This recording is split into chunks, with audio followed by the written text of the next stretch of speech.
रामकृष्ण हरी विठ्ठल केशव. जर मनुष्याला सर्दी, पडसं, खोकला, ताप असेल किंवा कफ असेल तर तो एका मिनिटात उपचार केले केले एका मिनिटात घालवायचा कसा तो मी या व्हिडिओमध्ये सांगतोय. प्रयोग ज्यांनी विश्वास आहे त्यांनी करायचे. तर या प्रयोगासाठी आपणाला लागणार आहेत एकूण 5 पदार्थ. हे 5 पदार्थ कोणते आहेत ते सांगतो, ऐका. 2 कप पाणी लागणार आहे. हे 2 कप पाणी गॅसवरती एका पातेल्यामध्ये उकळायला ठेवायचं आणि उकळायला ठेवल्यानंतर त्यामध्ये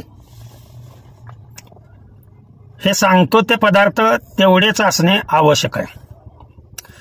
त्यामध्ये काळी मिरी